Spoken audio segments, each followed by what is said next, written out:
Good morning, Dopey. Your favorite podcast. Now a YouTube show. You're I'm just not a good singer. You're a very good singer. That's Good morning, Dopey. Welcome think to so. Dopey, the podcast on drugs, addiction, and dumb shit. I'm gonna And have Good more Morning, Dopey, the deep yet shallow dive into the daily reflections. Howie, what song do you want to do? Very dumb. What song do you want to do? In my mind, I'm going Okay. to Carolina. No, I don't like that. I like that, but not that one. I like that song. How about something? Huh? Something in the way she moves. No, I don't like that song. What?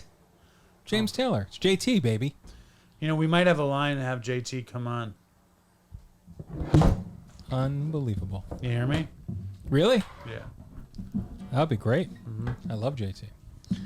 Howie, would you be interested in going through 365 episodes of Dopey and bleeping all the curses? Yes, I would not. Do you know anyone that would do that? No. I mean, if you pay people, How much do you think you'd have to pay someone to Eat do dope. it? Huh? I'm eating dope. How much do you think you'd have to pay somebody to do it? That's many the end of episodes? the free dope. There's 366 episodes of Dopey. Why do you need someone to bleep them? Because Stony Brook University Radio wants to put it on their radio station. What are they, children? No, it's Stony Brook Radio wants to put an episode on about drug use, and they're going to bleep a curse out. They want to bleep all the Is this curses out. 1950? They want to bleep all. You can't put curses on the radio. Oh, it's a broadcast? Yeah. Like public broadcast? Yeah. I don't know. I mean, it's fucking... Did you hear about Why do they want to put Dopey on? Yeah. And they have to bleep the Yeah. whole fucking thing. Yeah. Yeah. Well, Can you yeah, I pick don't a know. song, please? You have to pay for that. Can you pick a song? Let's see. I've seen fire and I've seen rain. Fire and Rain. Every JT song I suggest, you don't like it. Whoa, Mexico. You like that song? No. Here. How do you not like something? I just don't like it. It's the first artist signed to Apple Records, wasn't he? Yes. All right, ready? Something in the way she moves, looks my way or calls my name, seems to leave this trouble world behind. If I'm feeling down and blue, or troubled by some foolish Just mood. yesterday morning. Oh boy, this is gonna be rough. The key of Z. You sing. They let me. Know you were gone. Suzanne, the plans they made put an end to you. I woke up this morning and I wrote down this song.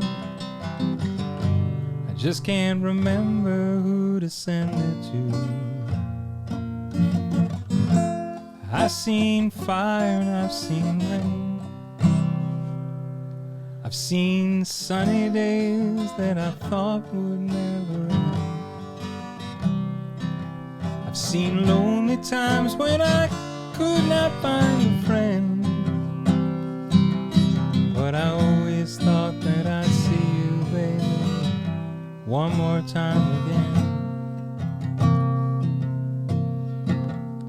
What's the next lyric? Won't you look out on me, Jesus? You gotta help me take a stand. Lord knows when the cold wind... You just got to see me through another day.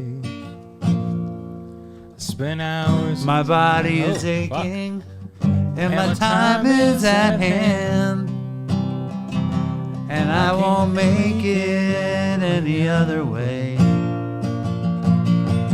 Oh, I've seen fire and I've seen rain. I've seen sunny days that I thought would never end.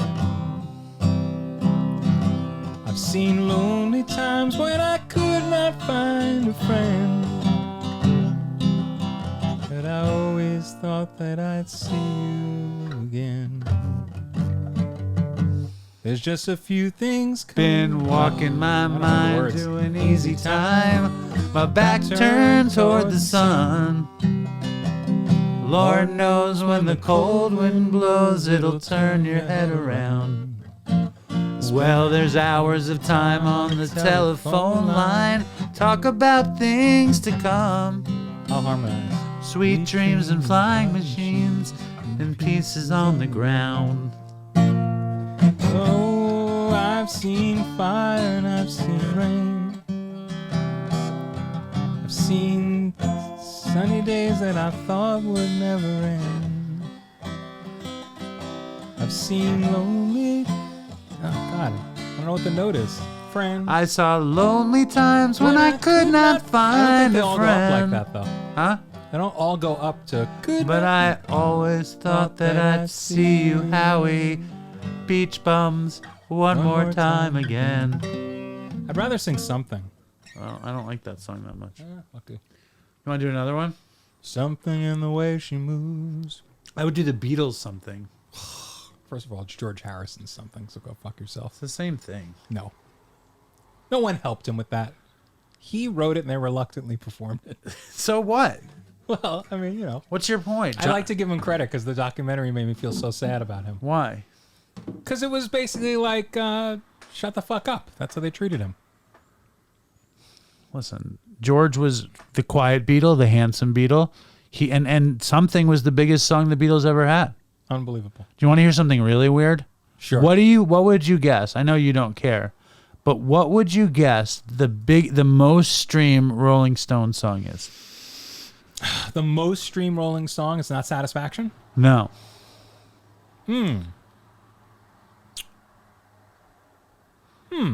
I don't know. It's this. Don't play it. It's going to get blocked. I'll Hum get it. blocked. Hum it. Mm-hmm. Black. That's the most popular song? Yeah. Do you what know year that- did that come out? I want to say 66. 67. So that's like one of their first. When did they come out? 63. Really? They came out in 63? They were a blues band.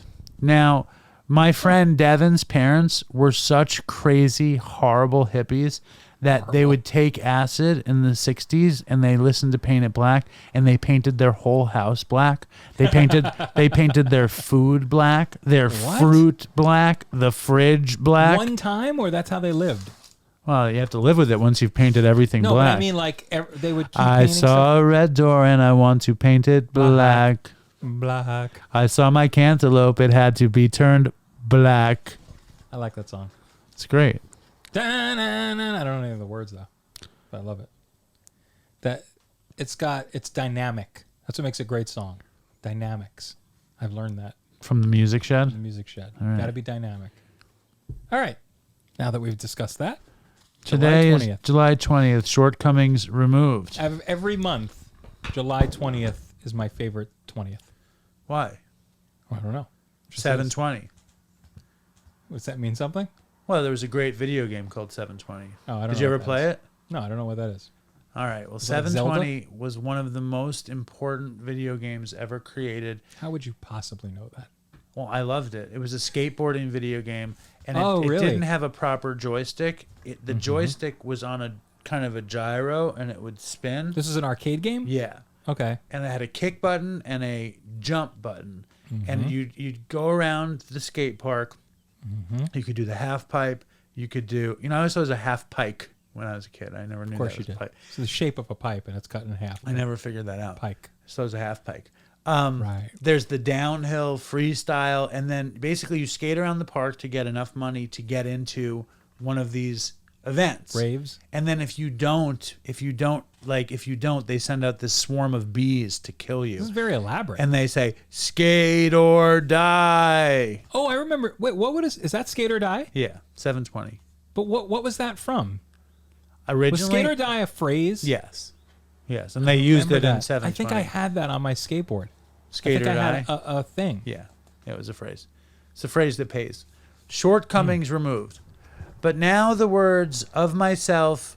Me and Howie made this hate video about Machine Gun Kelly and Post Malone. Now you're feeling better. Well, I didn't make a hate video. I did. I didn't you mean did. to I do love it. it. I just couldn't stop hating on Couldn't them. stop yourself. I was surprised you didn't get into their whole Machine Gun Kelly's thing with Taylor Hawkins. But What was this thing with Taylor Hawkins? the Foo Fighters were supposed to watch them perform, and the festival that they were performing at was canceled for that night, so they never got to see them perform. Why didn't you bring it up? Because you were busy going off on him.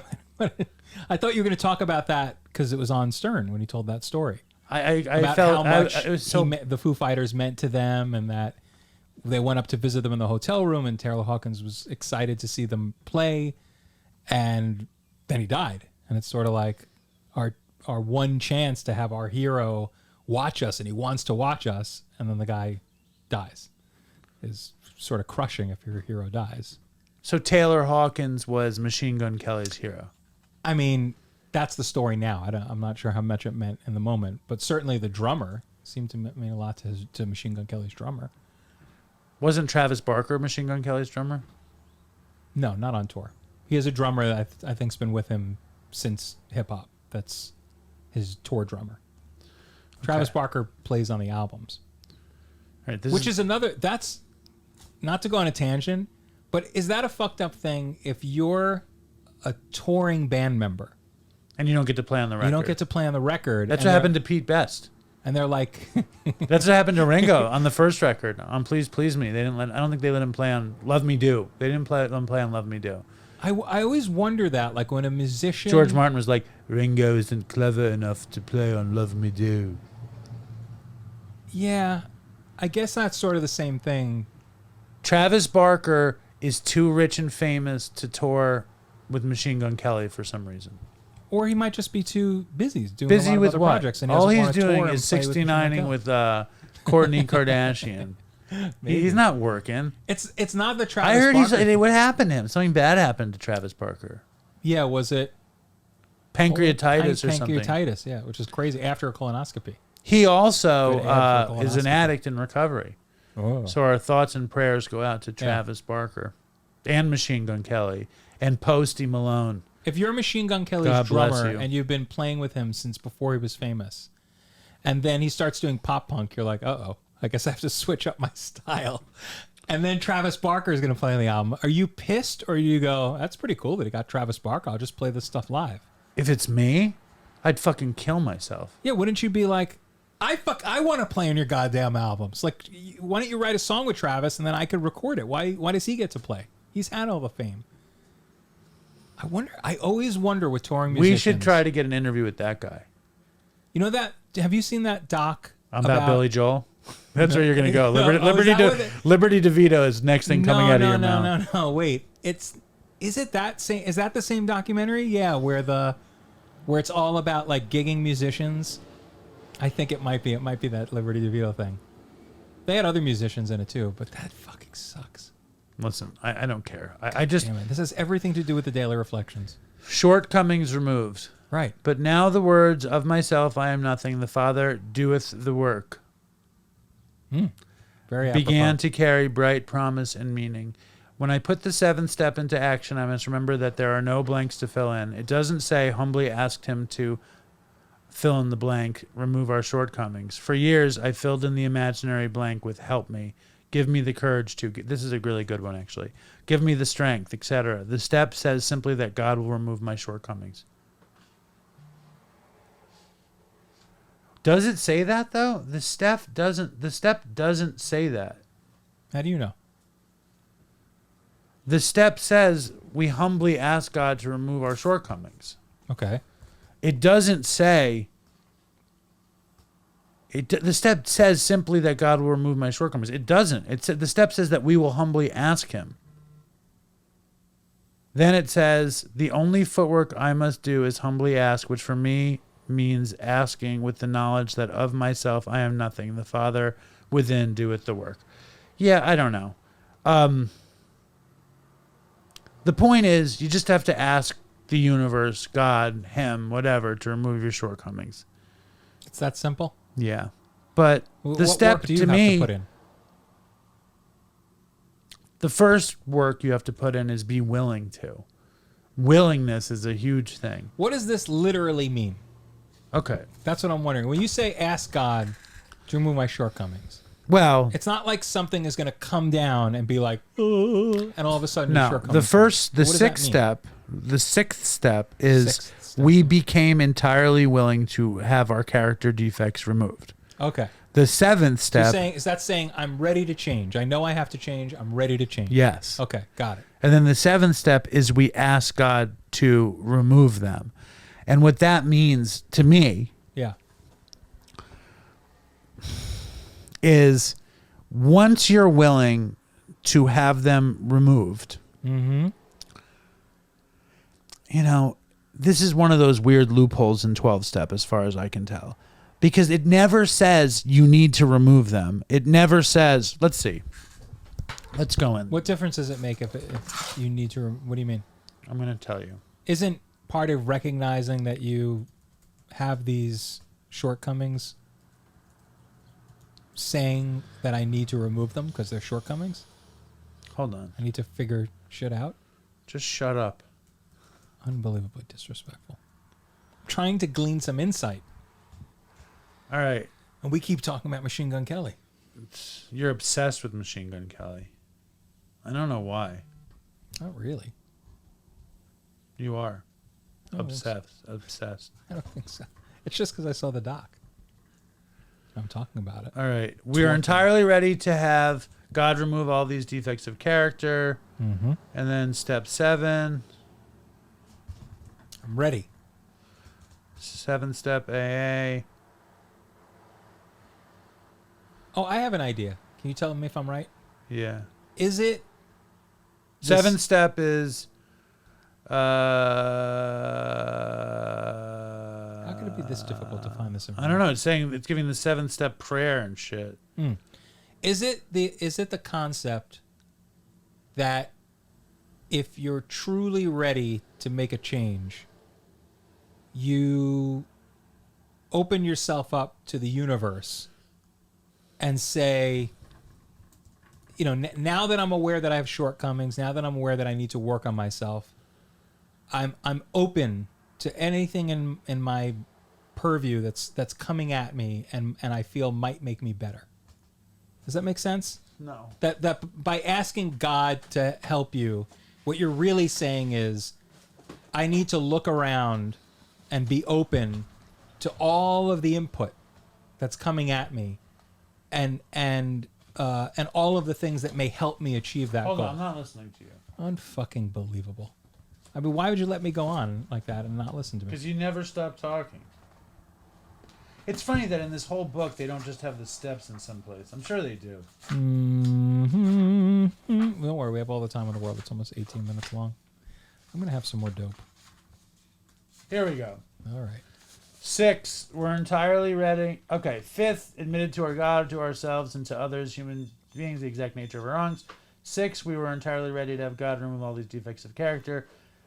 7, humbly asked him to remove our shortcomings. Is a spoon in my shot? Humbly asked him to remove our shortcomings. And something that I like to go on and on about is that nowhere does it say you remove your character defects. You get ready to remove them, and then you humbly ask them to be removed. And I don't know why. What does that mean, though? It- Literally, what does that mean? Literally? Yeah, if you're saying, I want you to remove my shortcomings, what work do you have to do? And I'm arguing that the work you have to do is, if you're truly ready, you're going to be open to the world giving you these opportunities to help you remove your shortcomings. You're going to hear a friend who says, hey, you should do more of this. You're going to hear someone else. The work you have to do is to continually do the next right thing. The work you have to do is walk the right path. The work you have to do is be a good person. And in turn, your shortcomings will hopefully subside. So it's being They open. reduce, they disappear, but Right. then because the program is actually pretty good and pretty realistic, they kind of have to come back, and then you have to try to do the next right thing. And it's like, it's not, as my sponsor says, it's not Perfectionist How does Anonymous. he say it? Do it with his voice. It's not Perfectionist Anonymous. It's Alcoholics Anonymous. Right. Meaning that You we don't are have to be not a perfect perfect. person. Yeah. But that's enough. I think that you have a good take. I think the work is trying to do the next right thing. The work is to be honest, open-minded, and willing. The work is to identify your character defects and pray to have them removed. And prayer is actually if you actually identify it's like you're a cynic. So like, I'm not saying that to accuse you of anything. So when you hear, or when I first heard, oh, so I'm going to identify my character defects and I'm going to pray to have them removed. It seems like a piece of cake, like it's bullshit. I don't have to do anything. Right. But in reality, the first thing you did is you made a fearless searching moral inventory of yourself. Mm-hmm. Then you talked about it with somebody else. Then with a sponsor, you identified your part in those character defects. Mm-hmm. So you see where your character defects are. Then you become willing to have them removed. And then you ask your higher power to remove them. And in your third step, you made a decision to turn your will over to the care of a higher power as you understood him. So it's that these steps go in order how they work. It's like doing surgery or something. Mm-hmm. Spiritual surgery. Order of operations. Yes, sir. PEMDAS. All right. I love it. Very good. Stay strong. Dopey Very Nation. insightful. Fucking toodles for Chris. Dopey, I'm face down on the floor. Dopey, please sir, can I have some more?